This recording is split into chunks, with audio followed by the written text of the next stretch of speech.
This is Mikey. And I'm Garrison Rifen. This is Cinema Debrief.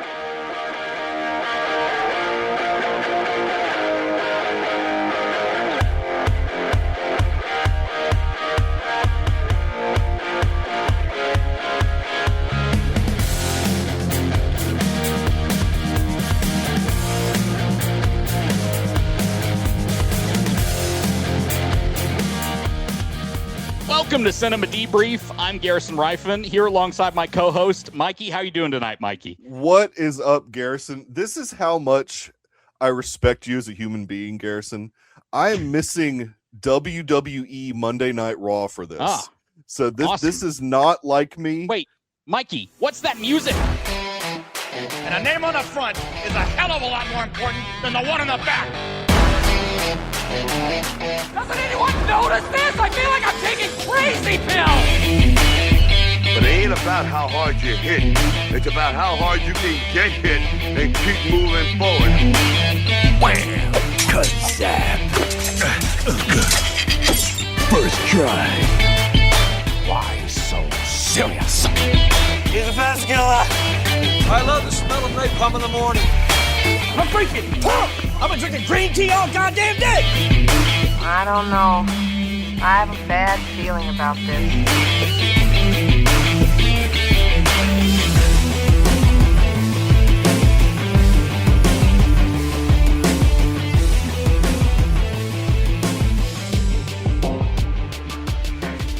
Hello, everybody. You're listening to the Good Day for a Movie podcast. This may be the last one. Who knows? This is a joint venture between the Cinema Debrief crew and the Good Day for a Movie podcast, but also Mr. Jeremy Burgess himself from Birmingham, Alabama. How are you doing tonight? VCR newsletter where you don't have to hear me Yes. talk, you just read my thoughts. Dust on the VCR newsletter. Oh. Fantastic. Oh, that's interesting you say that because I have something read it to me. Because I don't like to Interesting. read. In my voice? Did you ask it to Well, me? it's not in. I know. I like to hear a female voice, and so I have a female read it to me. Mikey, I think you'd really like the Stormlight Archive by Brandon Sanderson. The men in that book are not allowed to read, and the women have to read to them. Okay, that sounds like something I would enjoy. Actually, you're right. That sounds like our society, except for the allowed part. I mean, just don't read. Right. Hey, I'm a reader now. I'm reading. Oh my Brother gosh, we've Karamazov. actually got somebody. There's actually somebody like here watching us. We're a very new podcast, and this is fun. We've got Uncle Brian watching us. That's pretty neat.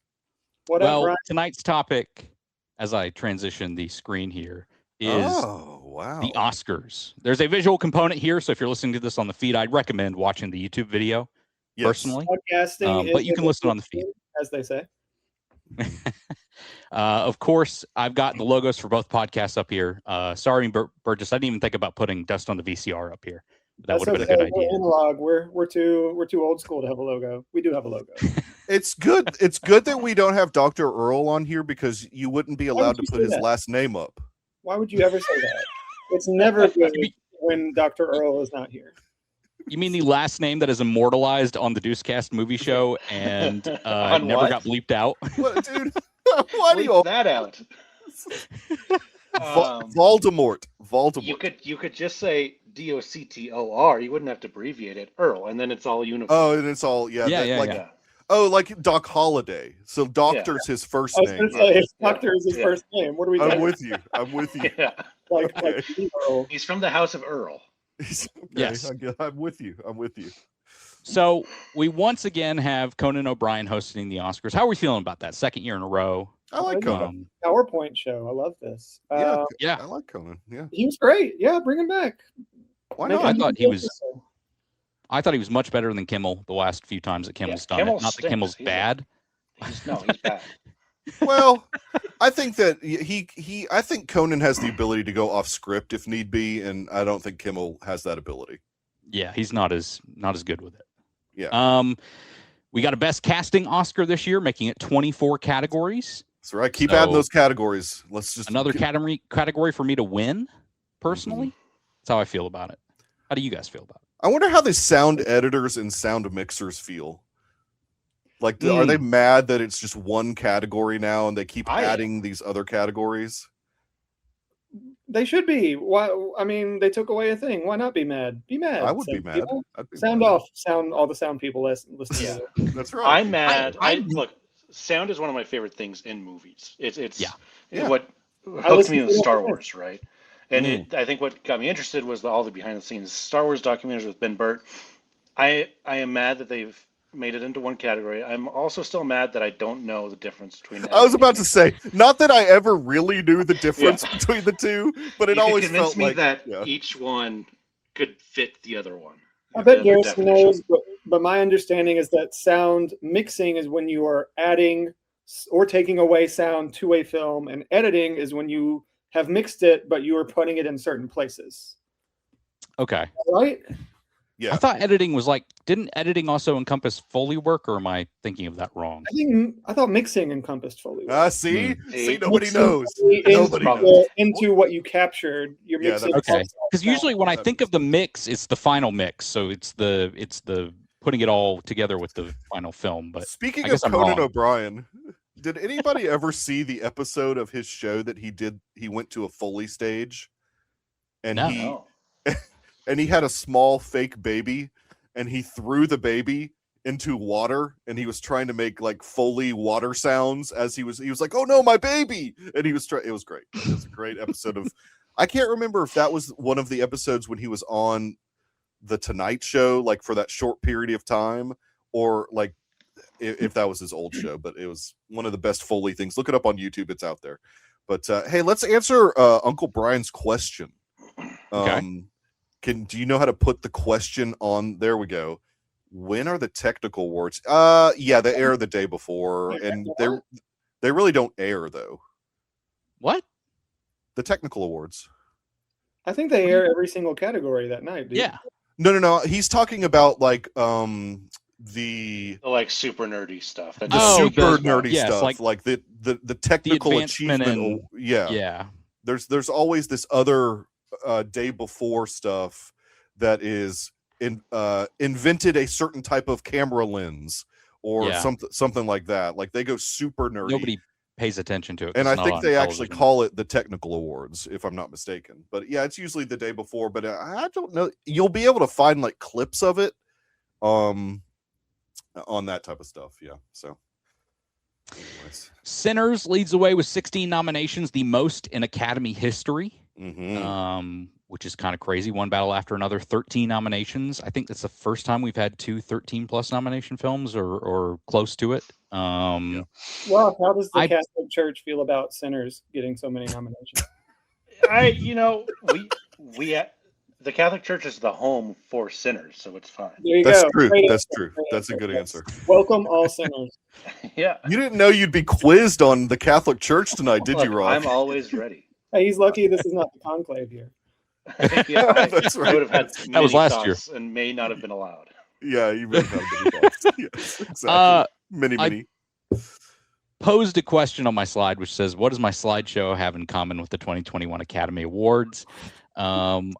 I will go ahead and just hint that I put a category after Best Picture because I feel like it's the one we're going to have the most debate about. So I thought you were going to say it looks like a 5th grader did it. Hey, this is a way better PowerPoint than I made when I was doing this. Kidding. See, I disagree. I went back and watched your PowerPoint and I thought yours was better. But let's get into our first category. Oh my gosh, we're just diving right in. No more banter. I mean, this is a great.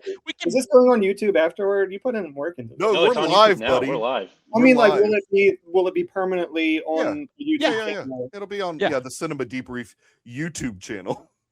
Absolutely. Okay. Yeah. I will live forever. You're saying? Sure. If that's how. Okay, Brad Pitt being interviewed in Babylon. Michael, did you see my hat? I did. I should have worn my. I had this ready. I should have had my Focus Features hat. I've been exclusive so many times. Go ahead, Garrison. The best animated feature film: Arco, Elio, K-pop Demon Hunters, Little Amelie, or The Character of Rain, and Zootopia 2. Those are your nominees in this category. This one I think is kind of a pretty simple one in terms of guessing. But I'm going to go hand it off to Burgess and see what he says. I've actually seen 4 of those. That is rare for me, but I recently became a stepfather. And so, by virtue of that, I've started watching lots of kids' films, including Arco, pretty good. Elio, okay. Zootopia 2, also pretty good. K-pop Demon Hunters is just on a different level. Like, it was a phenomenon for a reason.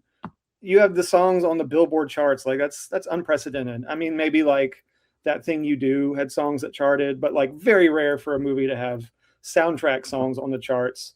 And I think that there's some like script issues, like some plotting issues where they just hand wave a bunch of stuff.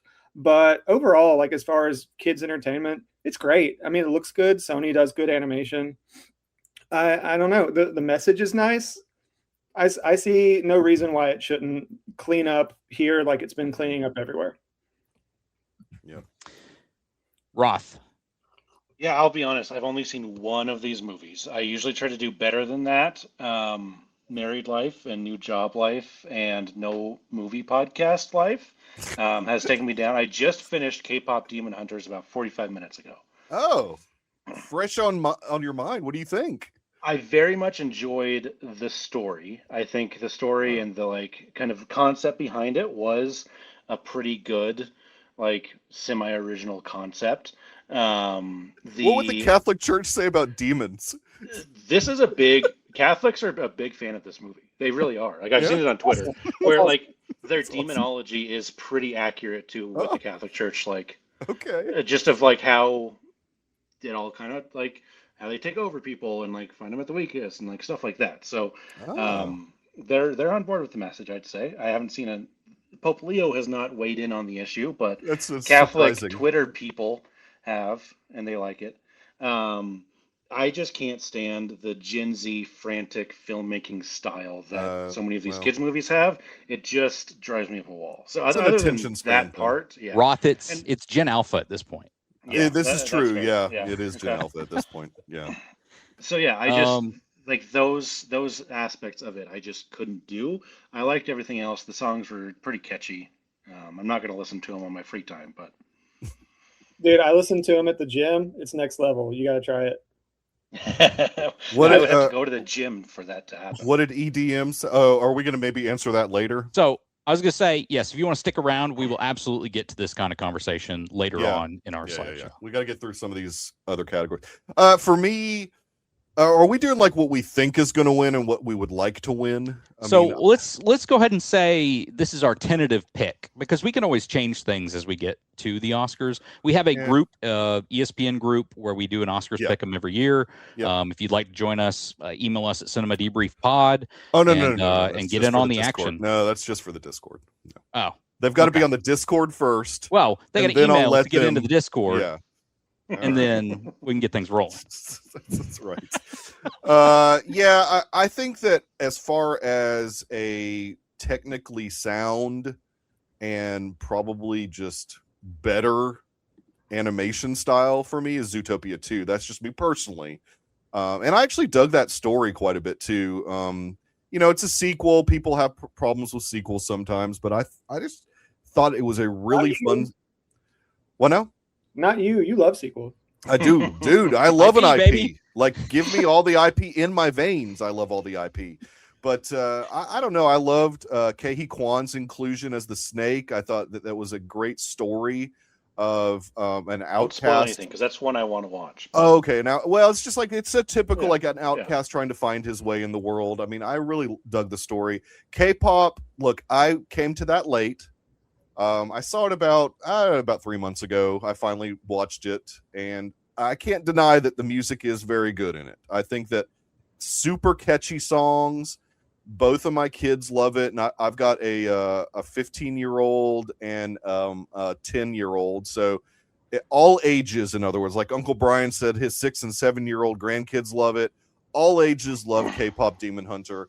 It has definitely got the momentum. It will win. There's no way anything else is going to. This would be the most shocked I would be. Yeah, dude, I would be insane. More shocking than Chadwick Boseman. Maybe. This year, this and Jessie Buckley, I think, are the only locks. But we'll get to her. Yeah, I agree. Yeah. not to get too hard in on the Boseman thing, but I actually thought Anthony Hopkins gave the best performance that year. So I was not shocked in that sense.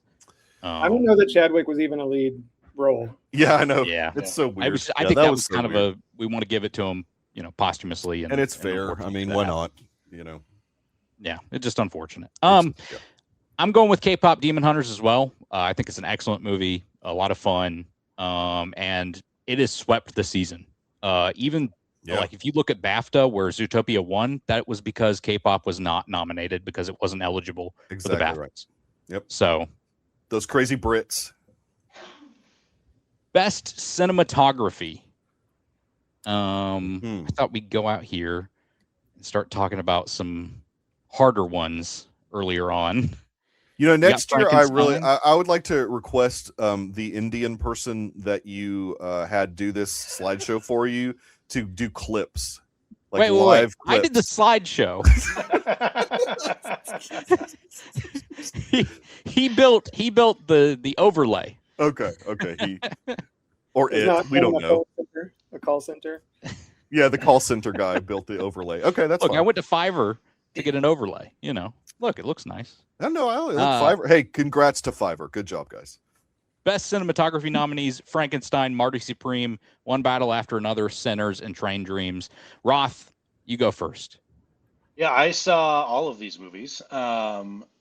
This is a tough one, I think, but because I think they all were pretty darn good. Yeah, cinematography wise.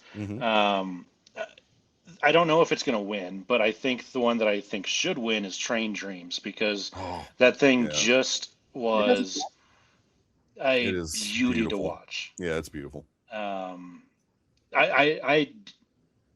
did not pick up on the things that Rhett was saying in the Discord, but it has tainted my view of Sinners now. And that's fine. No, that's exactly you don't right. need to pick up on anything Rhett was saying in the Discord. Arcapa did a terrible job. No, it didn't. Come on. That is so false. No. The movie was, I think it was a good cinematography job as well. Not that I know anything about it, but out of these five, Train Dreams, I think, was the most eye-appealing. Interesting. No, I agree. I mean, I think that from a technical standpoint, I'm ignoring anything that Rhett said in our Discord. Maybe he had some good points, but I was not distracted by the fact that someone wasn't centered on the screen or something like that. I think that no one in the Academy cares about that. Autumn Durald Arkapaw, I believe, probably has the edge on this. But her cinematography was pretty good. Just there was a lot going on all the time for most of the movie on the screen. I don't know. I think she probably has the edge on this. I don't know necessarily. I wouldn't mind Michael Ballman winning. I thought that was really good too, but I think Autumn has the edge. That's who I'm kind of picking. I will go ahead and say that Michael Bauman won ASC last night. So I'm gonna go ahead and go with his branch on this one and pick best cinematography. But what do you think, Burgess? Man, that's tough. I want to say that this is a category where they're gonna, whoever picks one of the big two to win Best Picture and Director, they're gonna be like, oh, I'll throw the other one a couple things. That makes sense. Photography. So I think I'm going to pick Sinners here because I don't think it'll win as many things as people think, but I think that there are like 4 places where it's deserving. I listened to an interview with Arkapaw. She's super smart, self-taught, basically. Like, she's just a really impressive person. I don't know that a woman's ever won this award. So, like, let her be the first. Go for it. Yeah, and EDM does make a good point in the chat. VistaVision buzz does help. Everybody's all into VistaVision all of a sudden again. So he's right about that. He or she, I don't know. And that was the cool thing about Sinners and One Battle is they both kind of had this. Sinners was a little bit bigger, I think, just because it was a bigger hit domestically. But they both had these campaigns where they went out and talked about, what they were doing special format wise. Right. Center shot, 276 widescreen, and then 143 to open up for the, tall IMAX ratio. And then one battle after another, I thought was 143, but then they were like, oh, it's VistaVision, it's 150, and you can only watch it in like 3 locations in America in actual VistaVision. And they crop it down to the 143 for the IMAXs. So it was very interesting. I'll probably never see that film in VistaVision because it's so rare. But it is a treat to watch. EDM is coming strong in the chat, by the way. Like he good points, very good points all around. That every Train Dreams voter is one less for Sinners is a good point. Yeah, absolutely. Best costume design is my least favorite slide, but because I put the white text and it did not necessarily work, but I have to commit to it. Avatar, Marty Don't be Supreme, so hard on yourself. It's okay. Hamnet, Sinners, and Frankenstein. Mikey, why don't you start it off? I think that they're going to want to give Frankenstein some stuff, and rather than it being in what I would call a technical award, I think they're going to give it in more of this type of thing, costume design. And I think it deserves it. I think it's really, the colors pop, as you can see in the thumbnail that you chose, and the costumes are great in it. And Frankenstein's costume, I think the practical costuming, what was the one random, is this the one Avatar? This is so dumb that Avatar has. I'm so mad about that, by the way. Anyways, give it to Frankenstein, please. Hey, that chick looks pretty good in the costume, though. That's a freak. Whatever. It's not real. It's not a real costume. I don't know. Burgess, what do you think? I think that all of these, except for Avatar, I'm with you there, Mikey. Most of these are really good, deserving nominations. I think Ruth E. Carter won for Black Panther. Is that right? And Wakanda Forever. So I think that I don't know. I think that they might diversify a little bit, give it to someone that hasn't won as many times. I don't know how many times Kate Hawley has been nominated or won, but I do know the Academy loves Papa Del Toro.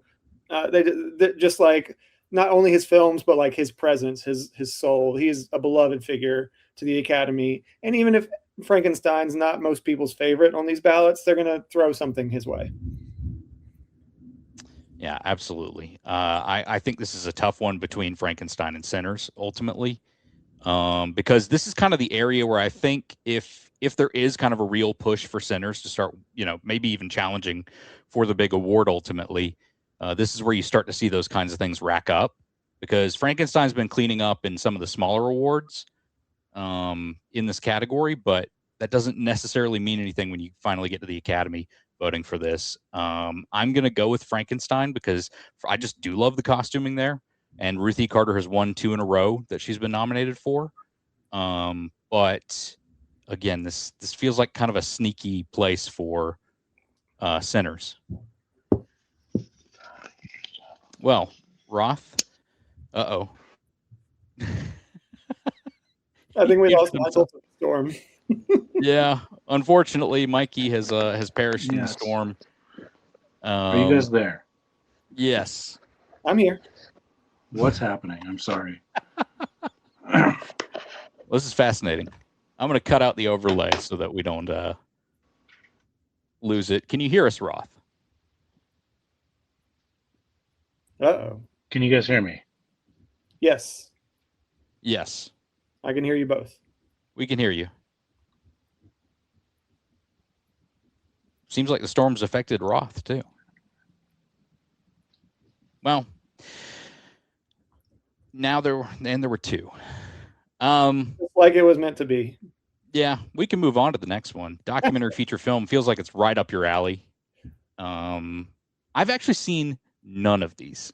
None. I've heard really good things about The Perfect Neighbor, and that being kind of the front runner with the Putin one being second in that respect.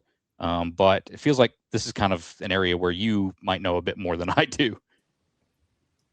In a way. Roth, can you hear us? Yes, I can. I don't know what happened there. My headphones didn't die. Awesome. Well, so nationwide storm. Yeah, which we are not getting any of. I agree with you guys on costume. Great. Yeah. Okay. So, Frankenstein. I have seen only 2 of these, but it seems like everyone thinks The Perfect Neighbor is going to take this one. I'm going to go with that as well. Real big year for documentaries about the South and how backwards things are in the South, between Perfect Neighbor in Florida, Alabama Solution, obviously, and then Natchez, which is my favorite documentary of the year, I would say. Natchez did not get the nomination. I think it was shortlisted, but Perfect Neighbor is also kind of innovative in the way that it's used police body cam footage to tell the whole almost the whole story. It's a pretty groundbreaking thing, and I know there are some ethical concerns about that. Like, is it great that we're being surveilled all the time? Probably not. But yeah, I do think it pushed some boundaries, and it's gut wrenching. There's a moment in that film where if it does not make you tear up, you don't have a heart. Speaking of being surveilled, I was at No, you weren't. Speaking of being surveilled, the CIA said you're not talking about that story. Has been taken out.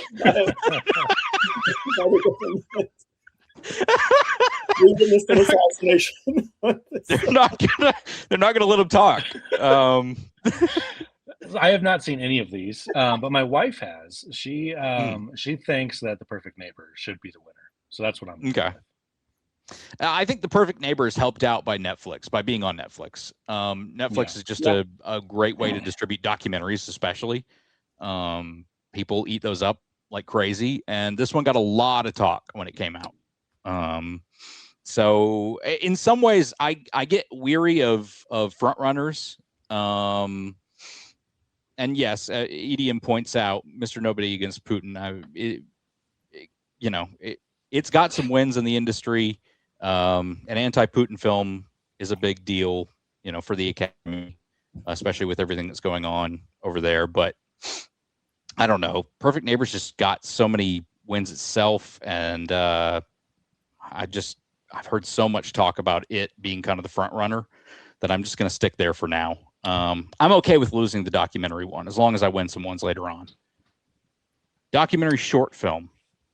I have no access to short films in my area unless they're online. And I have not tried to seek out the documentary short films this year. Have you seen any, Roth? I have not seen any of these. Just going off of the ESPN poll, The Devil is Busy has 77% of the people picking that one. So that's the one I'm going to go with. Okay. Burgess, have you seen any of these? None, but I'll go with All the Empty Rooms, which seems like some sources have that as a favorite. Yes, so All the Empty Rooms apparently has kind of and the Devil one both have kind of a gut punch of, I think, they kind of reveal towards the end, and so they both kind of been the front runners. I also picked All the Empty Rooms, but The Devil is Busy, I think, is up there as well. One of the shorts categories every year is not what everyone thinks it will be. Like, there's always a surprise in one of those three where it's like, who could have seen this coming? It was like the third or the fourth runner that just walks away with it. So it could very well be this. Who knows? Yeah, absolutely. One day we'll find out Mikey's. I had to break out the old school filming. Watch any of those? Let's be real. He didn't watch any of the documentaries. Film editing. F1, Marty Supreme, One Battle After Another, Sentimental Value, or Sinners. This one, I think, is a tough one. I'm going to start this out just real quick. I want to point out something on this, and I can't claim credit for this because I heard someone else pointing it out. Oh, wait, that was a different category. Never mind. But F1 has won a fair amount of film editing awards on the trail so far. At the same time, One Battle After Another is also, I think, won a decent amount as well. And I think if One Battle is going to win Best Picture, it's got to pick up some of these kinds of awards. I know you got preferential voting, so in the Academy, I just feel like F1 is going to get weighed down by a lot of Academy voters because I think it obviously was good enough to get nominated with a lot of them, but it wasn't good enough to win some of these big awards. on here, and that's just my line of thinking when I go through this. So I'm going one battle after another here. Yeah, I mean, that makes sense to me. I think it's one battle after another is who's going to win. I think the editing on Marty Supreme, it had that Gen Z, whatever the new generation, Gen Alpha energy, but done in a better way where it's not like you feel like you're getting whiplash, but you don't think you're going to puke. Mm-hmm. Okay. Is that complimentary or derogatory? Complimentary. Okay. And like you feel like on edge that whole movie, which I think is something the Safdies do very well. And I think that the editing of it is what kind of really gives it that of like, one, the story, sure, you don't know where it's going to go, but also like just the quick pace and it's, F1 is the Ford v Ferrari 2.0 in the sense that it's the only film I've got my grandpa to see in theaters since Ford v Ferrari. And it's nominated for Best Picture. Otherwise, I think they are just a little bit different in terms of the perception with the Academy. I think one's considered a little more prestigious than the other. I unashamedly loved F1. It was one of my favorite trips to the theater. Like, it's kind of stupid, but it's like it's stupid and it knows it. You know, like it's fundamentally stupid, not accidentally stupid. That said, hello, Michael. Speaking of surveillance. This is going to be really fun for audio listeners. Well, before I was interrupted by Michael, what I was going to say is that I think that one of the most impressive things, I don't know like a ton about editing as a discipline necessarily, but one of the most impressive things I think about One Battle After Another is the fact that like most movies that are that long, that are of that 3-hour epic scale, the middle act is kind of where it sags. And you're like, okay, started strong. It's going to end strong. Act 2 is the toughest. Get through that chore of the second act. The second act of One Battle is propulsive. It is so good. Like that's the raid. That's like the riots.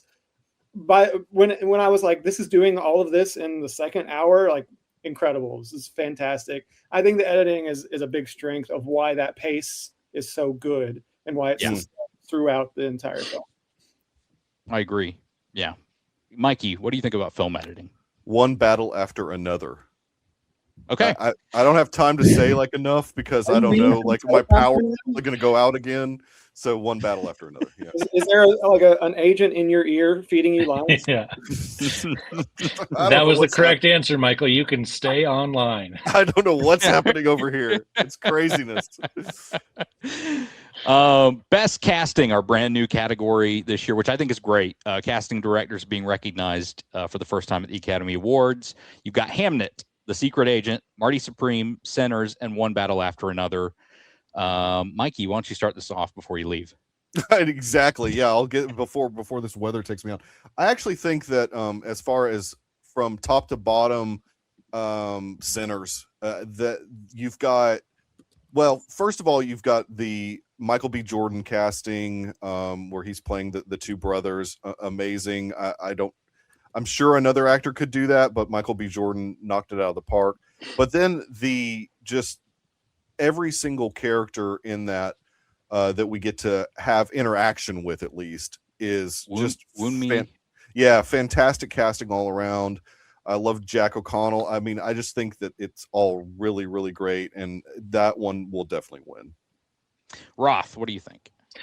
Yeah, I mean, I think Sinners is probably going to be the winner. I would like to speak up for Hamnet a little bit, because they had quite a lot of like young child actors. Yeah, and I think that's probably got to be one of the more difficult jobs in Hollywood is to find the proper kids to play these roles. And I think the kids had some pretty emotional, heavy scenes that they had to be able to pull off. Noah Jupe, that kid, man, awesome. Yeah. So is that Jacoby? I don't know. I don't know. Jacoby or Noah. One of them. I can't remember which one's youngest. I think Jacoby's I think it is Jacoby because isn't Noah the one in Stranger Things? Is that right? No, there's no Jupe in Stranger Things. No? Okay. Well, anyways, I think Sinners is going to win. Hamnet, I think I would give it to. Mm-hmm. Hi, Melissa. Will best casting just be looked at as best ensemble? That's a good question. I mean, I think that's probably accurate. We don't have enough data on the category, obviously, to know everything about it yet. Right. So I'll give my 2 cents real quick before I give it to Burgess for his final comment on this category. I think it's going to Sinners, and I think it's a phenomenal cast. I think casting for Marty Supreme, though, may be my favorite job. It is wild casting, yes. Pulling guys like Luke Manley off the street to play, a side character that's pretty important in the film. Mm-hmm. Have you guys heard how that happened? What do you mean? Like how they discovered this guy? I mean, I think he tried out a little bit, but they found him on a viral video. Yes, and this Safdie loved his screen name was Patrick Ewing. Right. The guy was he tried out for Barstool on their Barstool Idol reality show, and that's how he got bigger on the internet, which eventually led him to being a video being seen by the Safdie brother. Nice. And he was like, Patrick Ewing, that's a hilarious name. We're casting you. And then really good. The unrecognizable Penn Jillette. At least you don't realize it's him right when you see him, and you're like, oh, that's Penn Jillette. I still don't know who it was. I don't know. It was the guy at the house. The guy at the house. It's the farmer. The one who starts shooting. Oh. Yeah, really? Yeah, that's Penn Jillette. Yeah. What do you think, Burgess? If I got a vote, I would also vote for Marty Supreme just because they did such a good job of casting washed up and totally random people where someone shows up that I've never seen before, and I'm like, I cannot imagine this scene with anyone else. You're perfect, whoever you are. Mr. Wonderful. Also, yes. I mean, he's actually really good in this film. And to that point, they also blink and you'll miss them, but retired NBA veterans Kimba Walker and Tracy McGrady also make an appearance as Harlem Globetrotters in one. Okay. That said, I think that Sinners is going to win this just because it casts a lot of very talented, famous people, but it also casts a lot of lesser knowns. It casts a totally unknown in Miles. What's his name? Canton. Miles Canton. So he's kind of like the big discovery of the year. And I think that they'll get a lot of credit for that. They cast Michael B. Jordan twice. That's cool. No one's ever done it before. Sinners is also the only film of the nominees that cast an actor that I've worked with before. So shouts out to them. Well, there you go. Also, go Bills. There you go. That's why Roth wants Sinners to win. Haley Steinfeld's great. Somebody in the family to get some hardware. International feature film. Josh had a pretty good shot this year. The Secret Agent. Surat. It Was Just an Accident. The Voice of Hind Rajab, and Sentimental Value. Kick this off, Mikey. Yeah, I've unfortunately only had a chance to see 3 of these. Surat still is not available in the United States that I can find. I know really had a. I think it just went limited last week. Oh, did it? Okay. And the it's playing in my city, which is weird. Oh, that is strange. The Voice of Hind Rajab is out there, and I just haven't had a chance to catch that one. Between the 3 that I've seen, which I don't think either Surat or The Voice of Hind Rajab is going to win anyways. So I think between the 3 I've seen, what I'd love to see win is Sentimental Value. What I think may win is The Secret Agent, just because of the Brazilian regime in the Academy is strong, and so I think it has a better chance of winning than Sentimental Value. But I think out of those 3, I would love to see Sentimental Value win. It was strong last year when it took down what's that film called? The Carlos Villa Gascon Netflix movie. Mm-hmm. Yeah, Amelia Perez. Yeah. and I'm Still Here is a fantastic film. It is good. It is a good film. I have not seen The Secret Agent, so I can't judge it. But sentimental value, I really connected with personally. Mm-hmm. I thought it was a smart, well done, well shot film. So I'm cheering for it on that, but I still need to. I'm going to watch The Secret Agent because I'm 9 out of 10 Best Picture noms right now. I like it, man. It's really good. It's maybe the weirdest nominee this year, I think. For interesting. What I would hate is for a film that has 4 acting nominations to not get anything, and I don't think. Well, my pick, and we'll get to it later, I'm sure. This has to be for me the one that sentimental value gets because I don't think it's getting anything else. So. Well, Wagner's got some support, I think, in the Academy too. But we'll get to that. Wagner. I'm kidding. I don't know. I don't know either. He's not sure. Yeah. So I'm going to go sentimental value. Roth, have you seen any of these? I've seen sentimental value. I am officially a walking Trier, Renee Rosella, whatever her name is, Mark. I can't say her name, but I'm a Mark for those two. They're both good. Yeah. Worst Person in the World just kind of blew my mind a few years ago. Yeah, I hope so. EDM. I hope so. And this one, I don't think it was. I don't think the story was maybe quite as impactful and like made you think as much as Worst Person in the World did. But it was still just a treat to watch. So I hope that's the winner. I thought it was smart, well set up. Did you guys give your 2 picks of what you've picking so far, Burgess and Mikey? I haven't spoken yet. I mean, I did mark sentimental value down, but I'm afraid that The Secret Agent is going to win. Okay. Like on my ballot here, I have sentimental value marked. What are you thinking, Burgess? So I think as we've kind of danced around already, this is the Grammys problem where it's like whatever has the most nominations in other categories is going to win for its genre. You know, like the Grammys will nominate like one blues album, one rap album. Right. So those are all going to win best blues, best rap, best country. Yeah. So I think that means it's sentimental value by default. I do think the upset pick, if I were to pick one, is not Secret Agent, but it was just an accident because I think that I like that less than the other 2. I haven't seen Sarat or Hindrajab, but I think that the narrative around Jafar Panahi is fascinating. Like he's going to prison as soon as he goes home because the Iranian government was so mad at him for making this film and having it be so critical of Iran. And like the fact that he left the country to go do like a press tour for the film is something he never does. I really thought that it was going to have a stronger list of nominations for the Oscars this year, and it came up somehow. But I think that in the wake of that, I think a lot of voters might say, "Oh wow, Panahi was not nominated anywhere else. Let's give him this one." So that would be that's interesting. Gosh, I would just be sad because I really don't think sentimental value is going to get anything. Then if it was just an accident wins, I'm afraid sentimental value gets nothing, and I'd hate to see that. Don't be too sentimental about it, Mikey. From what I understand, they tackle similar aspects of kind of, Brazilian and fascism, whatever.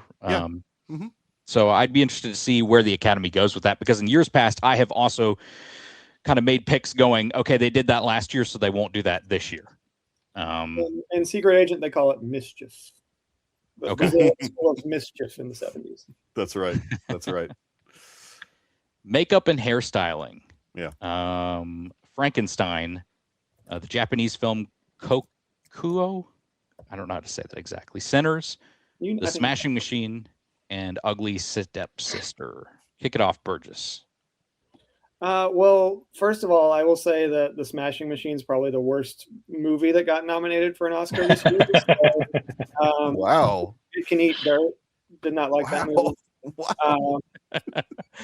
Have y'all seen The Ugly Stepsister? No. It's really good. It's gross. It is so gross, and it's getting an Oscar body horror, right? Being gross. Yeah, in a way. It's about like the Cinderella stepsisters, like from their POV, but not flattering either. It involves tapeworms. Let's just say that. Oh gosh. I would maybe vote for that, but like vote for tapeworms or vote for the movie. I mean, this is a 2-film race. Like the other 3, like that's I think the only nomination for all of those 3. So this is clearly a 2-film race. I do think this is going to be another one where Frankenstein. It's one of those like, let's throw Guillermo a bone. Let's give him this one. I do think the makeup on Jacob Elordi's monster is quite good. It is. That was the thing I was most worried about. Is like, oh, I hope they don't just like try and make it Karloff 2.0, a green Frankenstein guy, and they really did a great job with Elordi. Yeah, they did their own thing, and I loved that. I mean, and that's kind of like to bounce off of that. That's why I have that for makeup and hairstyling. I think it's just fantastic because I don't know. I mean, Guillermo cooked with that design. I mean, he did great, and the Academy loves him. So I think that he's going to clean up on these type of awards, and so I had Frankenstein put down. I really liked the makeup in Frankenstein as well. I haven't seen most of these other ones. I didn't see the Smashing Machine, though I have seen the makeup work. I have not seen the Japanese film. It's almost like 3 hours. Yeah, I was kind of surprised by that. And it's a documentary, right? No. Oh, is it not? I thought it was narrative. Oh, okay. I thought it was a doc. Okay. I could be wrong. We can ask Rhett. He's watched like almost every Oscar nom. He's watched all of them. Yeah, he's really into it. But I was really impressed by and as it's credited in the credits, the Bernie Wrightson Frankenstein inspired makeup. And it doesn't look exactly like the Bernie Wrightson drawings, but that they took inspiration from that comic artist who had done an illustrated edition, I think, of Frankenstein, and he did a lot of horror comics for a lot of different companies, way back in the day. One of which I believe being Marvel. It's just a brilliant artist, and I love that Guillermo kind of dug in his roots there and created something new on the Frankenstein front. We saw a film that came out this weekend that maybe looks a little more normal on the Frankenstein front, but different in other ways, obviously. What do you think, Roth?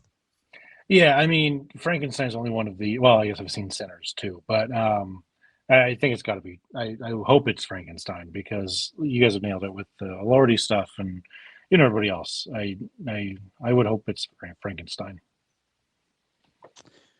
It's an interesting thought, EDM. I mean, yeah. How much makeup does makeup impact Elordi in supporting actor? Yeah, I don't know. Not enough. Sure. Not enough in this. I think that he got the award that he was going to get, which was a nomination. Critics Choice. He won one of them. Maybe. Yeah, I can't remember which one he won, but I think he got the award he was going to get. So I'll just go ahead and say this.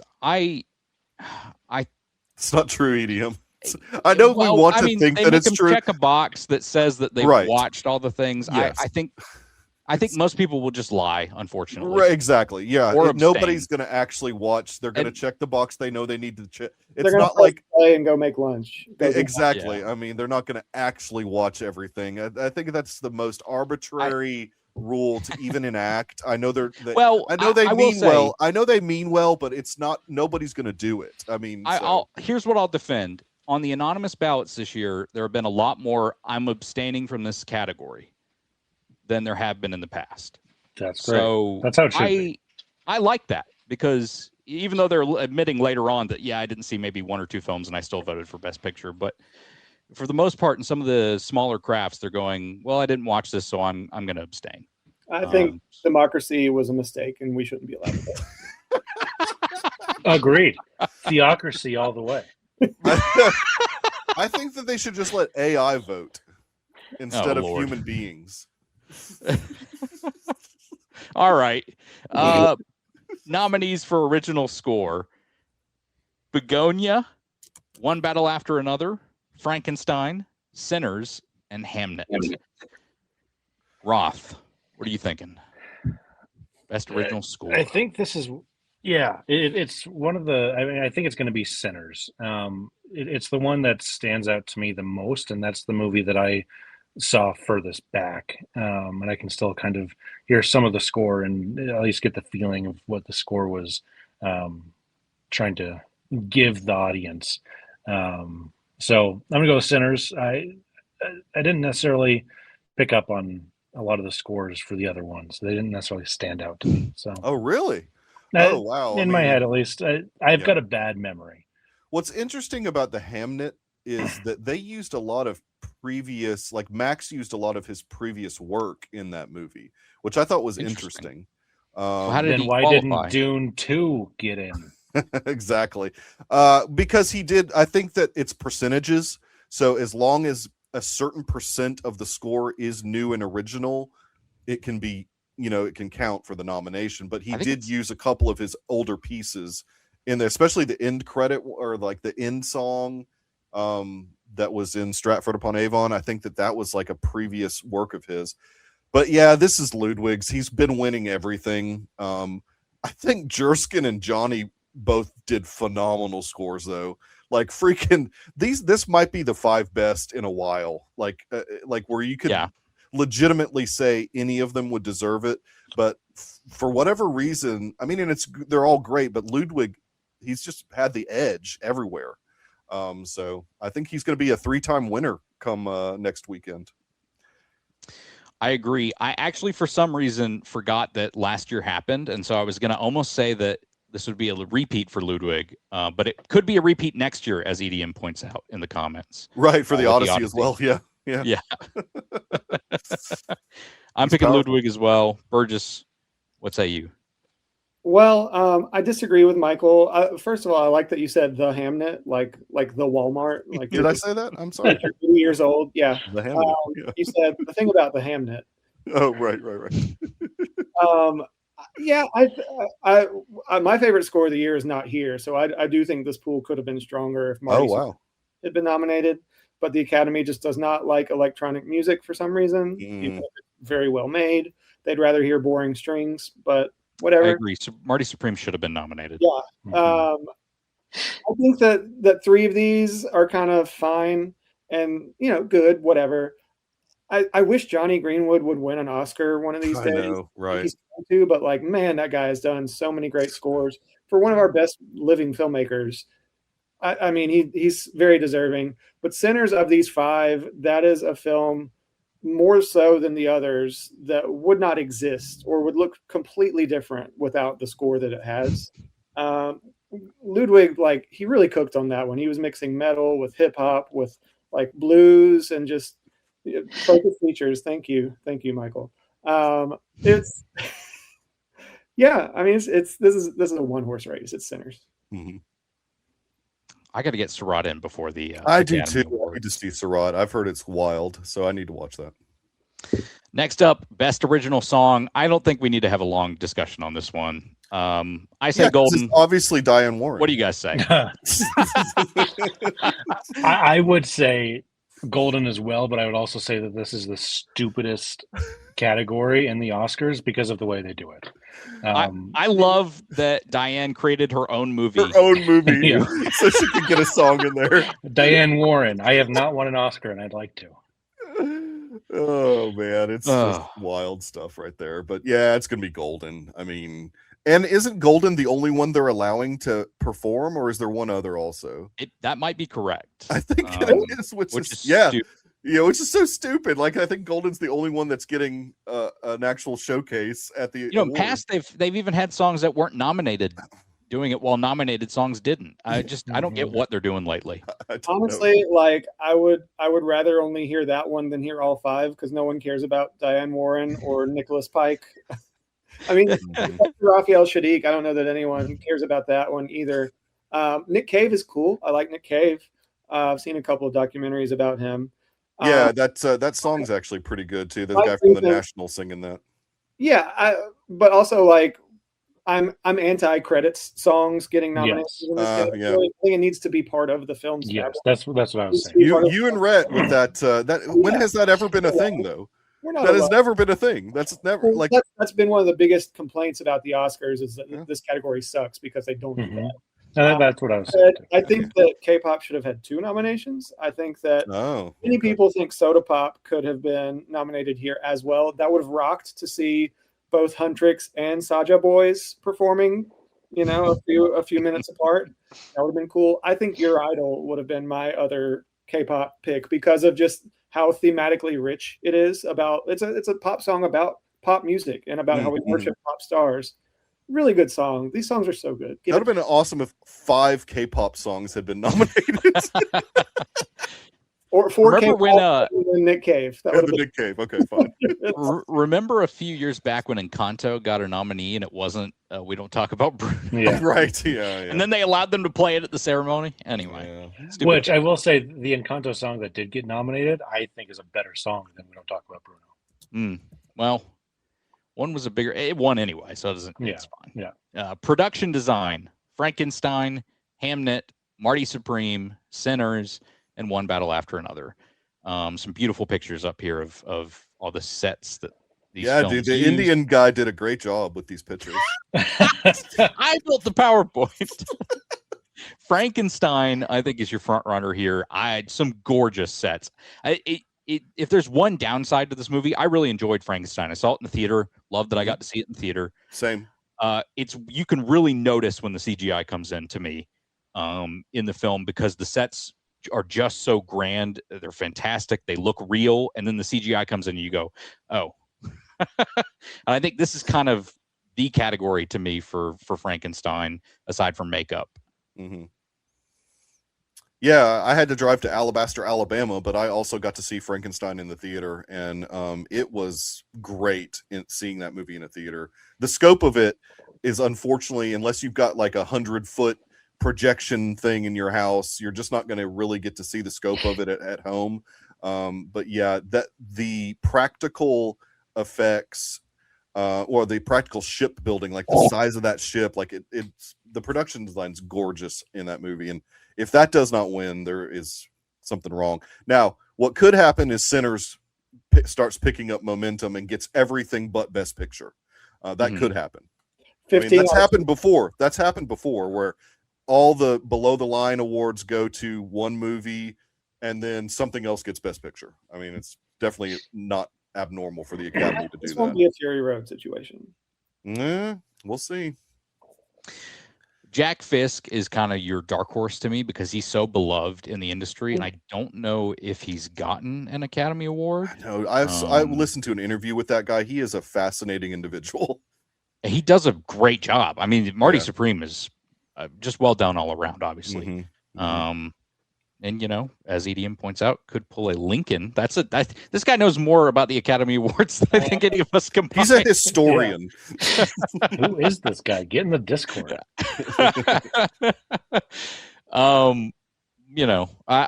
I would love to see that because I think Marty Supreme's a fantastic film, and I do enjoy Timothy's performance, and I'd like to see them get more wins than just this. But I think this is such a great year to me too, that I can't be too mad about the other films that are getting nominated and winning big awards. Burgess. Y'all know that that's the sign to the juke joint in Sinners where like Smoke and Stack pay the grocery store lady like a lot of money to make a sign for the juke joint. Yes. It sucks. It looks awful. It's terrible. I think they pay $14 in like 1930s dollars. I wouldn't pay $14 for that now. So I think that should automatically disqualify Sinners. This is just the Frankenstein trifecta. Like even if you don't like a Guillermo del Toro film, you kind of have to appreciate the artistry and the craft. Like he's the craftiest filmmaker, one of the craftiest guys we have going as a director. And so makeup, costume, hairstyle, production design, and that's going to be like the below the line trifecta that he's just going to walk away with those. Yeah. Roth.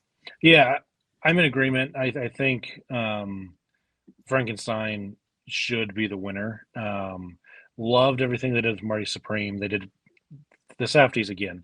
They do some things like great, and they do them a lot. And they made New York such a good character in the movie. And yeah, I mean, Sinners is a well-crafted movie as well. I mean, all 5 of these are, but Frankenstein making the Globe is, Not to plug another show, but look up the interview for The Big Picture that that guy did with Jack Fisk. I think it's Sean Fennessy's his name. He did the interview with Jack Fisk. Dude is so awesome. Jack Fisk was a cool interview. I had no idea that he had been working for as long as he has, and I would love to see him win, but I think it's Frankenstein. Yeah, we're trying to win here. The winner I know. hosts Cinema Debrief, so that's true. That's true. Best animated short film. I don't know why I waited so long for this one. Yeah, why did we knock these? These are the Rhett I think Awards. I based it off of what Roth did last time. Oh, okay. Yeah. Butterfly, Forever Green, The Girl Who Cried Pearls, Retirement Plan, and The Three Sisters. I'm just going to throw out there. I'm going to go with. Let me see what I actually put down. Butterfly, I think, right now. I do. Look, as much as I joke around about Rhett, shout out to Rhett. He made the effort to go to Sidewalk, which is a local independent theater here, and see all of these animated shorts, all the documentary shorts. You know what? Good on him. I scoff at it, but a little bit, but good on him for doing it. I mean, I'm impressed that he actually took the time to do that. It sounds like he had to risk his life to go there too. Yeah, he also didn't seem to enjoy the popcorn and eat feed popcorn. Anyways, Butterfly is what I picked. All right, Burgess. I don't know anything about these, so Butterfly. Okay. I'm with you, fellers. The Girl Who Cried Pearls. Yeah, that's so Pearls. Right now I want just some insight based on stuff I've listened to and other podcasts and stuff. Like Butterfly. EDM's calling his shot on Retirement Plan. I was gonna say, it sounds like Butterfly, Girl Who Cried Pearls, and Retirement Plan are kind of your three ones that people seem to pick the most. So we'll see where that goes. Live action short film: Butcher's Stain, The Singers, A Friend of Dorothy, Two People Exchanging Saliva, or Jane Austen's period drama. Mike. I mean, I think it's up between A Friend of Dorothy and Two People Exchanging Saliva. They're like neck and neck. I'm going to go with A Friend of Dorothy. They're necking? Yeah. Burgess, you seen any of these? I have not. I'll be different from Michael and go with Two People Exchanging Saliva. It's a safe pick. Erotic. Roth? I'll also be different from Michael and go with the Two People Exchanging Saliva. Wow. Okay. You guys are trying to win. I see it. I see what's going on here. I'm going with a Friend of Dorothy, but I reserve the right to change that pick. No, you don't. At a later date. This is locked. You locked in. That's a lock in. No, it's not locked. Pretty crazy they got Jimmy Dean on that Friend of Dorothy one. I thought he was dead. We should have brought in Rhett for these past two ones because I think he's seen all of these at this point. This is one of my favorite slides. I was really trying to look for a waveform, and instead I'm just going to do an advertisement for Undertone because I took the poster for that and flipped it and used it as the background for this.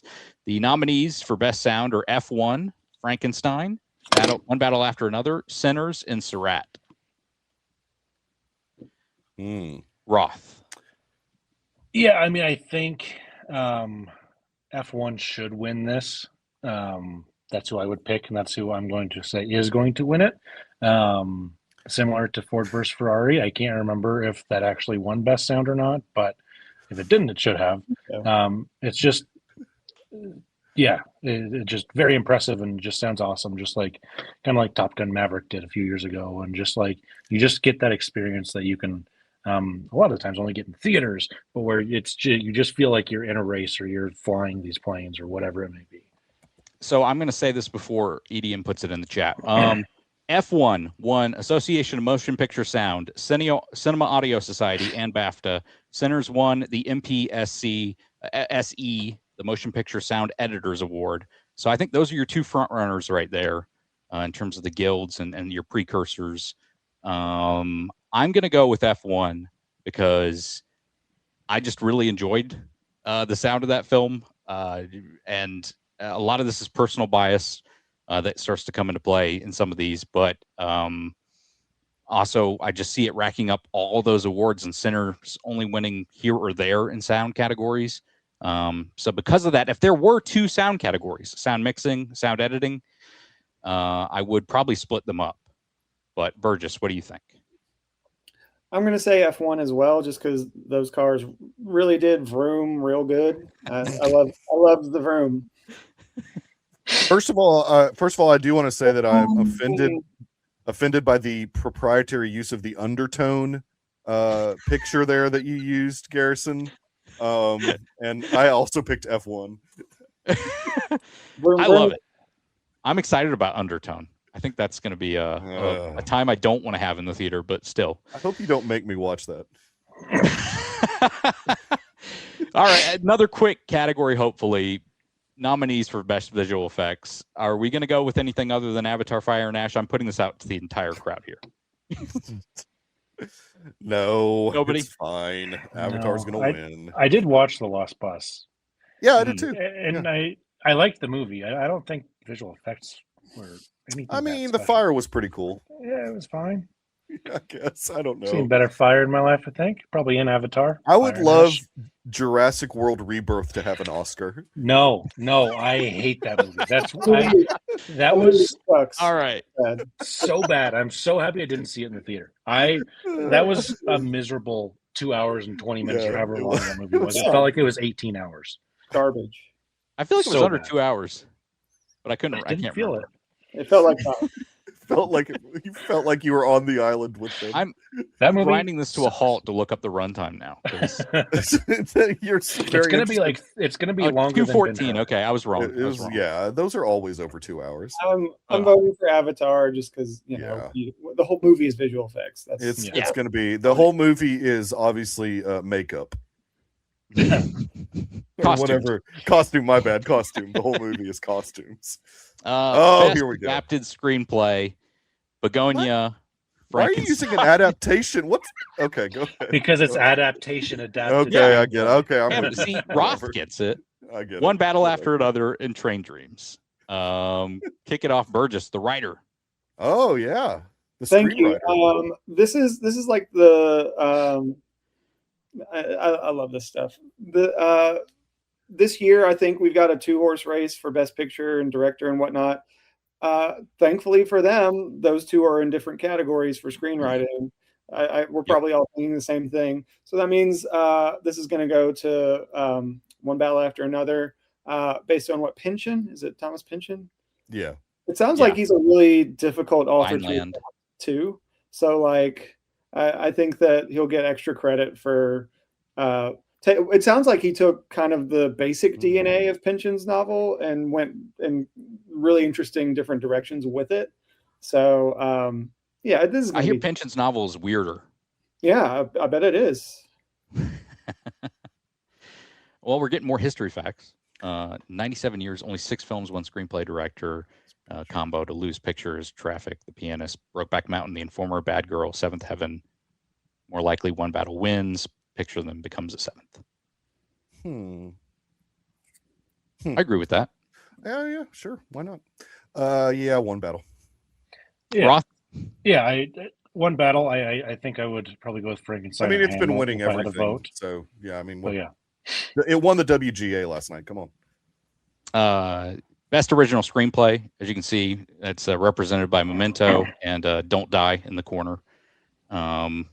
Blue Moon, It Was Just an Accident, Sentimental Value, Sinners, and Marty Supreme. I'm going to let Burgess kick it off once again.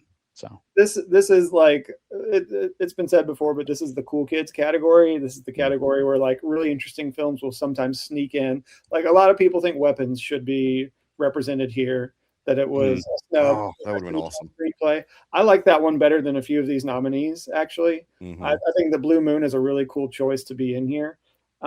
Sinners is gonna win, but like on the one hand, it's kind of like I have some story issues with Sinners, but on the other hand, it's like that's a straight up horror movie, and it's cool that we're gonna see a horror movie win Best Original Screenplay.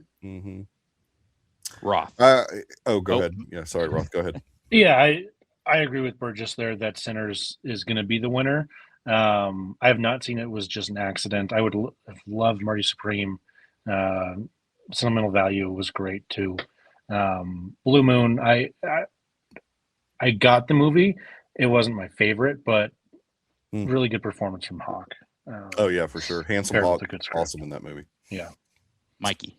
Yeah, Sinners is going to win. I would personally love to see Cinema Value win that, just because I think it's a very personal screenplay for Joachim and Eskil.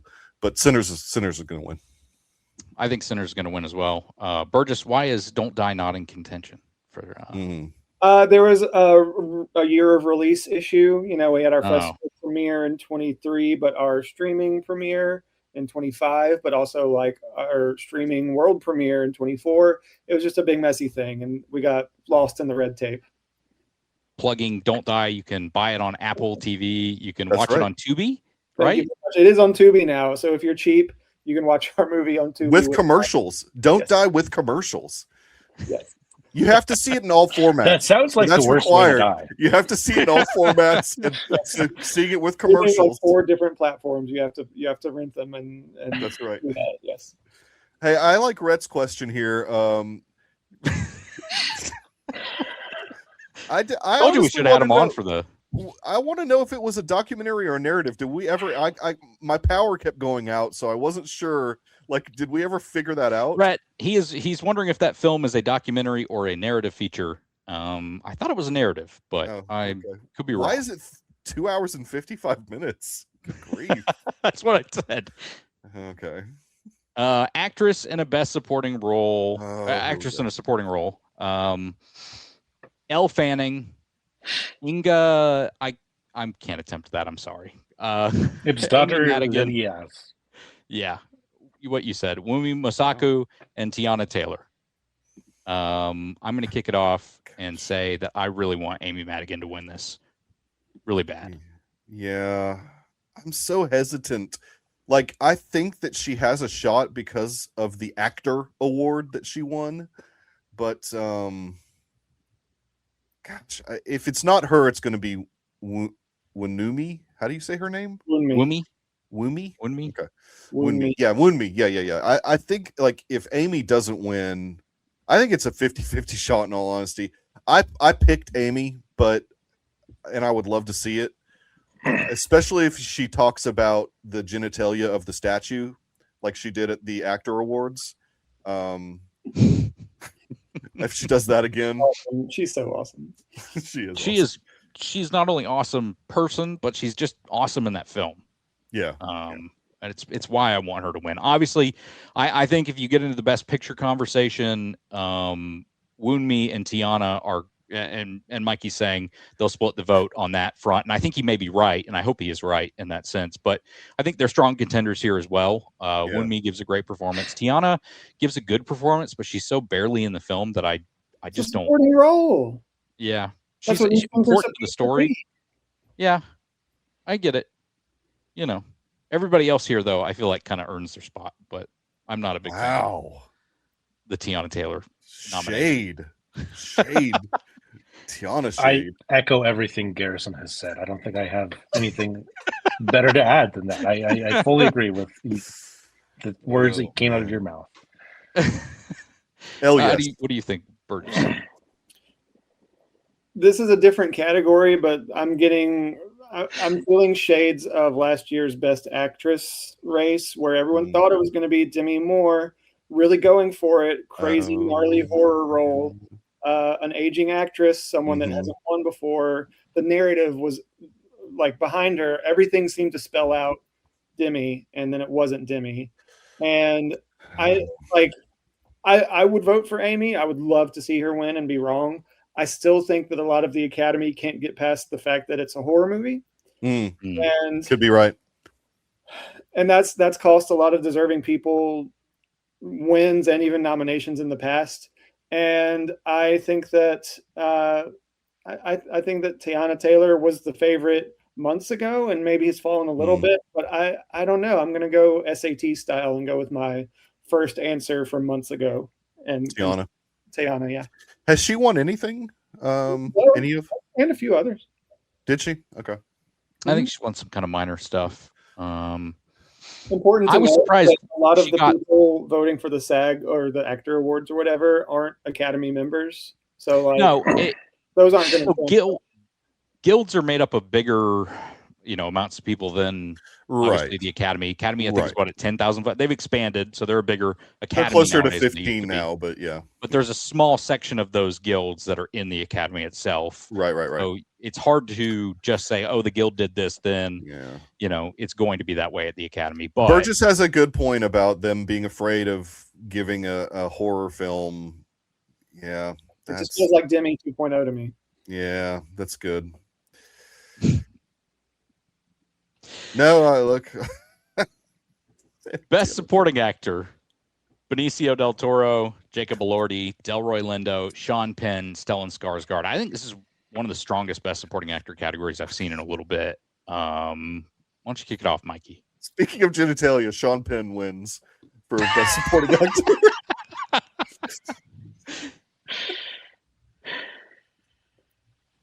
Roth. This is probably my favorite category, at least that we've done so far. I don't think it's going to be Elordi. I would love Stellan Skarsgård. Delroy Lindo should win just because he had to be interviewed by that stupid TikToker. Oh, yeah. Said the thing about this is like his first movie ever. Yeah. Yes. And you're nominated. Oh, that hurt. That he should win for that reason alone. I'm gonna go Skarsgård in the hope that kind of Penn and Del Toro split votes. I've loved EDM's comments, but this feels like that scene in The Accountant where he's like putting all the numbers on the whiteboard, trying to figure out. I mean, that's a lot of work to get to Penn winning. But yeah. EDM here says it's some weird math and that Elordi will win. He's the only one that's actually not like at all competing. So that's not going to happen. Yeah. I love Elordi in this. Like I would maybe even vote for him because I think he's so good. He is good. There's no doubting that. It's a physical performance. It's not just reading lines. It's a physical performance. I seriously think this is the best supporting actor category I've seen in a long time. It's strong. It's strong.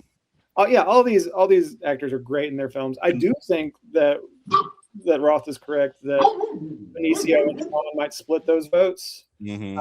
And I think that this will be like one of maybe two opportunities to give Sentimental Value a statue. I'd love that. I would. Love we saw Stellan get the Globe, so I think he's going to get this one too. Unfortunately, the Globe doesn't matter at all. But I mean, yeah, I'm still sticking with all of these matter and none of them matter. That's true. No, you're right. No, that's fair. Use whatever you think matters. Yeah, that's fair. That's fair. Being broken every year. Like we're going to get to one in Best Actor. That's totally fair.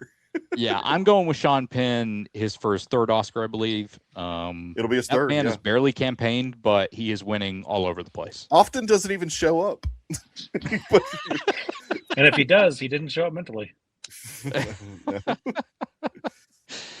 Best Actress: Emma Stone for Begonia, Renata Rensva, I can't say her name, in Cinema Value, Jessie Buckley in Hamnet, Kate Hudson in Song Sung Blue, and Rose Byrne in If I Had Legs I'd Kick You. Roth. Yeah, I'm at 4 of the 5 here. I think Emma Stone's performance was not as good as her previous, whatever that director's name's movies. Yorgos movies. So I hope it's not her. I think it's going to be Jessie Buckley, but I'd be happy with Renee or even Kate Hudson. I mean, the movie was not really an Oscar movie in my head, but she did do really well, and it was an enjoyable watch. So I think it's going to be Buckley. I would go. I've been pronouncing her name Renee. I don't know if that's right or not. I think it's Renata. Renata. Okay. Yeah. I can't say the last name, but yeah. It's Reinsve. Yeah, I think you're right. Something like that. Let's not. Burgess. So, two things I think are true and can be true. Kate Hudson didn't deserve this, but I didn't know we had Ben Shapiro on the podcast tonight. Is that a thing that he does? He says that all the time. Yeah. So I think that Kate Hudson doesn't really deserve this nomination, but I'm also very glad she's here because I think Song Sung Blue is an underrated film, and it's got more people to watch it just by proxy, and I think that's nice. Jesse's gonna win. That's like, this is a foregone conclusion. Rose Byrne could upset her, but like, no, it's probably not going to happen. I too like watching Kate Hudson in movies. There you go. Jessie Buckley gives the most theatrical, bombastic performance, and she's great. Renat, really, because I watched that the other night, really surprised me. And she was great in the film she did with Jacques Trier last, The Worst Person in the World. She's really good in Presumed Innocent also. There are two things that are like probably not working against Jessie Buckley, but maybe. One is that people are saying she might have pulled a Norbit and cried. Oh no, that's not going to happen. Like the fact that like when Eddie Murphy was like supposed to win for Dreamgirls, and then Norbit came out and everyone was like, "Never mind, we hate you again." Yeah. I saw someone point out something interesting. That The Bride came out a week before, or like the weekend that votes. Yeah, that's true. Did she Norbit herself? I saw someone make an interesting point on that because the good thing for her is that it came out just after voting ended. So if that were a possibility, I think she's okay. But and there's also the fact that many people are mad at Jessie Buckley because a story came out. Cats. That her husband had to rehome his cat because the cat did not like her. And when she moved in, it was like, it's either me or the cat. So the cat posse is riding. The cat posse. Yeah. Well, they didn't kill the cat. The cat just has a new home. They rehomed it. Like they didn't. What's worse, the cat posse or the opera and ballet posse? What's worse? Hey, we can get to that in a second. What's worse? Has everyone given their picks for best actor? No, I haven't given mine yet. Okay. Mikey. On that other show that I used to do, I mentioned Rose Byrne's performance like way before anybody else was talking about it. And if I had legs, I'd kick you. I want to see her win, but she won't. It'll be Jessie. Yep. Best director, Jacques Trier for Sentimental Value, Ryan Coogler for Sinners, Josh Safdie for Marty Supreme, Chloe Zhao for Hamnet, and Paul Thomas Anderson for One Battle After Another. I think this easily goes to Paul Thomas Anderson for One Battle After Another. Yeah. Don't think there's much of a contest here except for Coogler. Yeah, I mean, secondary people want it to be a contest, but I think this is the make good year for Paul. I think it's PTA's year. Burgess. So one thing that most people are talking about with this race is that Ryan Coogler is 3 days younger than me, exactly 3 days younger than me. So everyone's talking about that. Yeah, everyone's been. I read that a lot. Yes. So I've loved him, but always like hated his guts for that reason. I say that to say that like this is the It's Time Oscar for PTA, and just like I have not yet turned 40, Ryan Coogler has not yet turned 40, and he's going to get up on the stage eventually. Oh yeah. Like he's going to get one eventually. The fact that he's here already in his 30s, incredible. Good for him. Yeah. If One Battle did not exist this year, they would be sweeping probably. Yeah, maybe. It's unfortunate. Roth. Yeah, it's going to be PTA. I have a wrong take. I don't a wrong like take. PTA. Yes, I don't like PTA movies. You don't like PTA movies. My favorite PTA movie is Licorice Pizza, and I gave it like a 79 out of 100. For whatever reason, his filmmaking and my eyeballs don't mesh. Right. Like I've seen lots of his movies, and there's something that I just don't like about them, and I just don't know why, and I can't put my finger on it. So I don't want him to win for a personal reason. He seems like a fine guy. I'd give it to Walking Dry, or even Chloe Zhao. Was a very like that movie was directed very well. If I was voting, I'd vote for Josh Safdie. Really? I respect it. Well, what are you picking in the ESPN group though? Wait a minute! You already Paul said Thomas that you have Anderson. the right to change your stuff about the ESPN. Oh, sure. Yeah. Paul Thomas Anderson is going to win. That's who I just want to make sure he understands reality real quick. Yeah, right, for sure. Right. All right. Best Picture. I had to steal this graphic because I downloaded every poster. Did we skip Best Actor? No. Interesting. You guys don't remember from the beginning of the slideshow? Slideshow you guys have in common with the 2021 Academy Awards? Best Picture. Okay. I think you've got two front runners here in One Battle After Another and Sinners. Well, really one front runner and one really close second. I think you have 10 front runners. I think that all 10 of these movies were nominated. I think that it's 10 well, front runners. Yeah, sure. How many of them are winning? I guess only one technically. Well, Right, yeah, right. but the other awards is what I mean. Ooh, EDM. Good point. Good point. If Sinners in One Battle came from different studios, we would have an actual race. Imagine if Sinners was from Netflix, the campaign money would be. Race. Have y'all been online? There are like contingents forming around both of these films, and one of them is going to be very mad in a week because I get it. Win, and it's going to be about way more than just the film. It's going to be about what the film represents in culture and society, and there are going to be a lot of I hope not. I hate that, but it's gonna happen. I stand with my black brothers and sisters, and I'm going with Sinners. I think Pam and Mike want One Battle After Another to win, and so that's it's the same producers. That's the same exact producers, and so Pam and Mike, I think they want One Battle to win because it's PTA, because it's Leo, it's the whole package. So this is a good point, by the way. PGA uses preferential ballot, and I believe most of the other guilds don't. One Battle won the big award there on preferential ballot, which means if Sinners were the kind of winner picking up votes through preferential ballot versus One Battle being so high but so low that it drags itself down, it would have probably shown up in PGA there, and it did not in that guild. So I feel like you're pretty safe in saying that One Battle After Another is going to win Best Picture. Yeah. But Burgess, what do you think? Yeah, who knows? So I do like to bring a few original takes to the table. This is not something that I hear mentioned or haven't really heard mentioned at all. Something that I've harped on in years past that I won't stop talking about, even though it is getting a little bit better year by year. And that's the representation of horror movies at the Academy Awards. The fact that 3 were nominated for major Oscars this year, 2 of them for Best Picture, is a huge leap forward. That's great. In The Substance, getting all those nominations last year, huge, also fantastic. A horror film has never won Best Picture, and before someone tries to correct me, The Silence of the Lambs, I do not consider a horror film. I think it has horrific elements to it.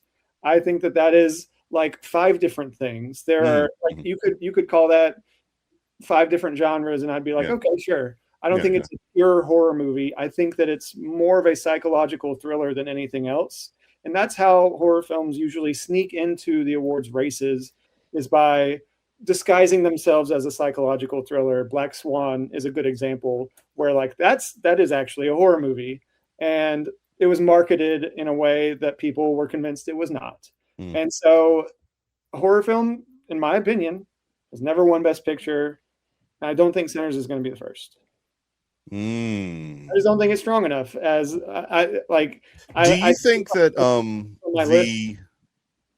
you think the international contingency in the Academy would keep that from happening? Would keep it from happening just because of the genre, the extra textual, or the not extra textual, but the thematic elements about the American South, like they wouldn't care about that. Maybe. Yeah. I mean, like black music is a worldwide it has influenced cultures across the globe. Like blues, hip hop are like hugely influential. But I don't know that it's going to resonate as much with international voters, to your point. Maybe One Battle doesn't either for certain other reasons, but I think that it's just been PTA's to lose ever since it arrived in September. What if Hamnet sneaks in? It won't. I'd love that. I'd love that. I'd love Marty Supreme to win. That's who I would vote for. Is Marty Supreme. It's not going to win. It's not going to win. But that's who. If I had a vote, which I should, that's who I would vote for. You should. You're right. You should. I think Marty Supreme might be my favorite on this list in terms of films. I'd have to rewatch some. Yeah. The EDM asks if the BAFTA fiasco will help Sinners in any way. I think it happened a week before voting closed. So yeah, about a week. How many people were left to vote? I guess at that point would be the big question. Hard to know. Impossible to know. So does he mean the weird Tourette's racism? Yes, the Tourette's thing. Yeah. I don't think that has really anything to do with. Yeah, I don't think so. Yeah. All right. I think this is the hardest one to predict, to be honest with you. Best actor 2021, like this went last for some reason. Yes. Yeah. So they were going to give. So basically, Chadwick Boseman was up for best actor. Weird. Yes, posthumously. That was. Gosh, I can't believe they did that. I can't. It was what's his name that was running the show, the director. Soderbergh. Yeah, Soderbergh, and they decided to put this at the end because they thought Chadwick Boseman was going to get it, and then Anthony Hopkins wins it, right, for a phenomenal performance. And wasn't he like? Well, I guess most people were via satellite, but he was asleep. yeah, it's like he was not awake. Yeah, exactly. And they awkwardly had to end the Academy Awards, and it was yeah. Oh man! But your best actor nominees are Leonardo DiCaprio this year for One Battle After Another, Ethan Hawke for Blue Moon, Timothée Chalamet for Marty Supreme, Wagner Moura for The Secret Agent, and Michael B. Jordan for Sinners twice. Not exactly nominated twice, but kind of 2.5 if you think about it. Okay. Yeah, I get what you're saying. There's regular stack, and then there's vampire stack. Yeah, that's true. Yeah. Ooh. Look, okay. Let Marty be great. Like, just give him the award. Dream big. I love his performance in this. Right. I love Timothée Chalamet. This, like, personality that he's bringing to acting of like an elite level of quarterback, that he, like, the way he talks about acting is how like Tom Brady talks about playing quarterback in 2013. And I love it. I love it so much, and I want him to win it so bad. I mean, Timmy's got more of a body of like a cricket player, to be honest. But I'd be fine with Michael B. Jordan. I really do think he did do a great job and very worthy and a wonderful actor. Ethan Hawke could be my third pick. I have not seen The Secret Agent. Leo can go hang out with a 22-year-old. Here's what's going to happen. Wow. You need to say that about your boy that's the QB over at the Bengals, but reverse that. He's not. Why is he my boy? Josh Allen's my boy. I know. Here's what's going to happen. The Academy, for whatever reason, has a problem with younger actors in this category. And in their mind, I don't know what, in their mind, they're like, they're going to give him a chance later. And that's going to happen again. And 39-year-old Michael B. Jordan will win versus 30-year-old Timothée Chalamet. I think I'm having a really tough time with this category. I still have Timothée Chalamet picked on the ESPN predictor that we do. If you want to join the Discord. We'll give you links there. But I am so leaning towards Michael B. Jordan. The actor award win there was so huge. Mm-hmm. It really seems like with the anonymous ballots, he's got a big swell of support there. If it's not going to win Best Picture, which Sinners is most likely not going to win Best Picture, this could be kind of like the big win for them, for the, that and casting Sunday night at the Oscars this year. Michael B. Jordan gives a fantastic performance.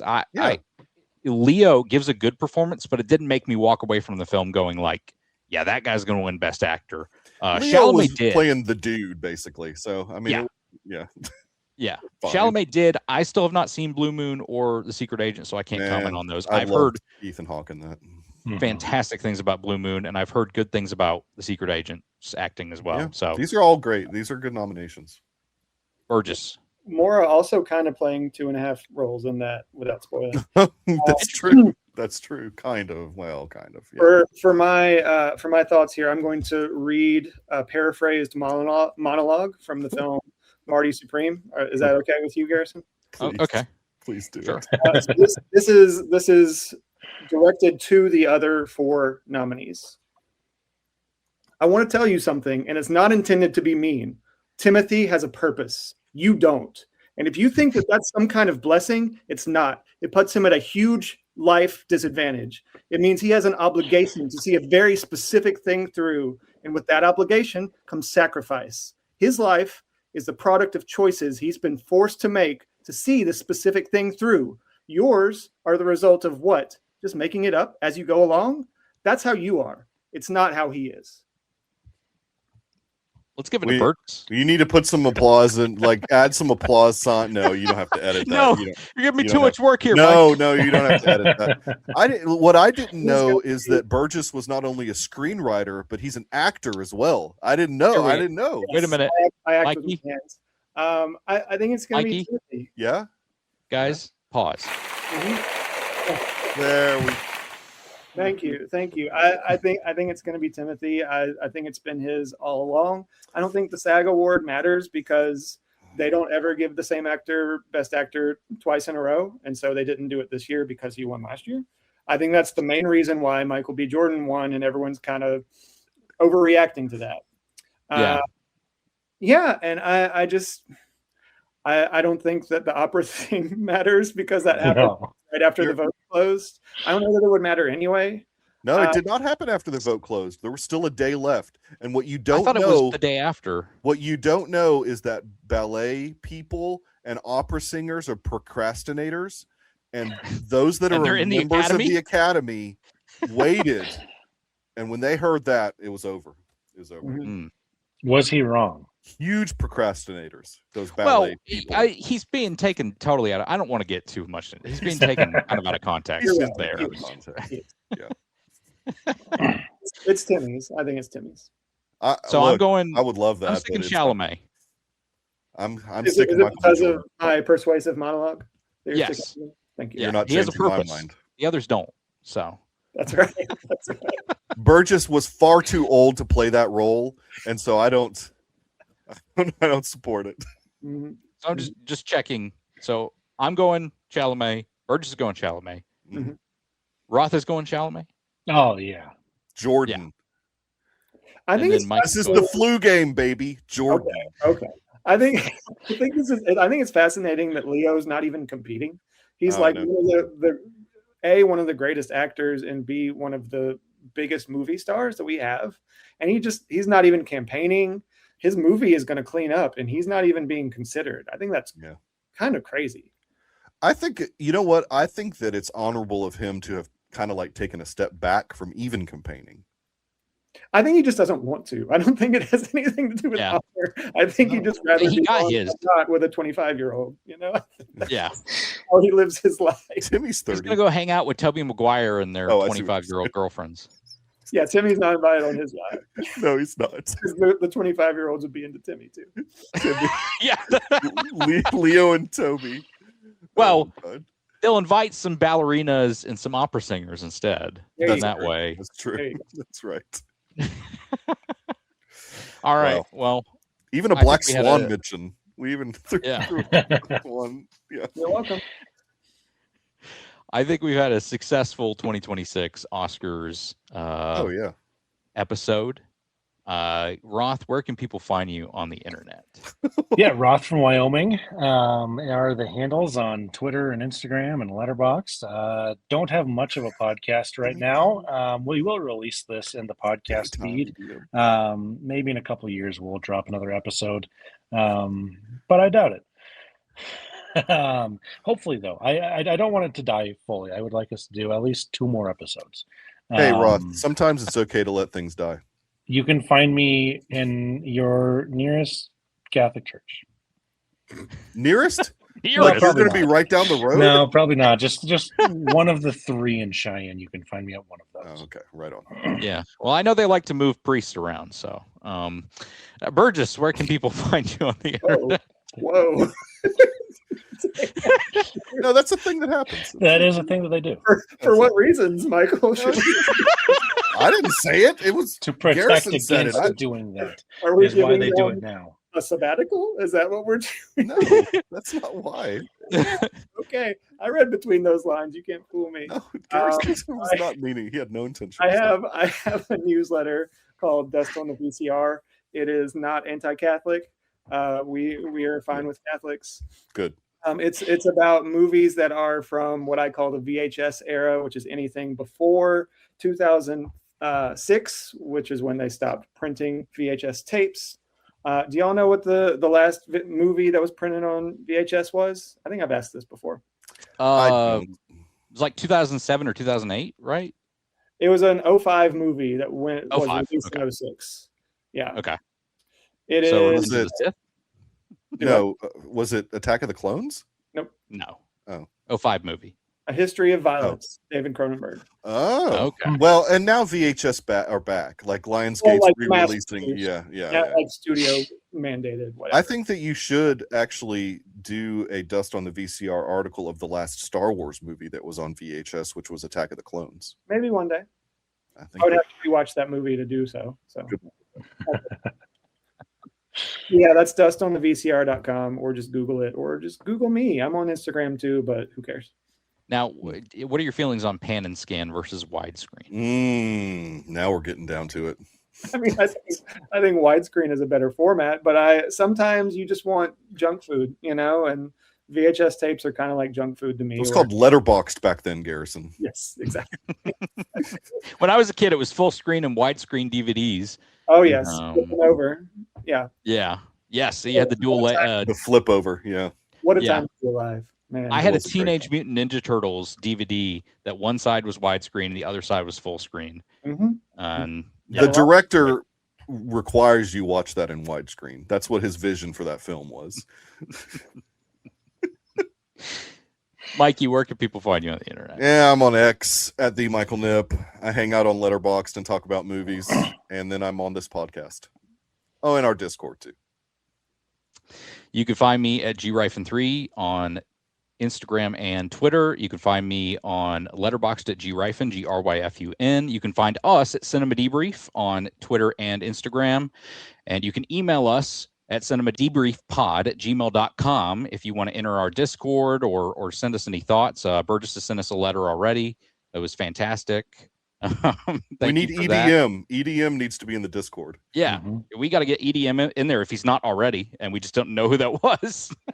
We'll see you guys next week with Hugo and a focus pick, and then the week after, our Oscar winners for our ESPN Pick'em League will host an episode.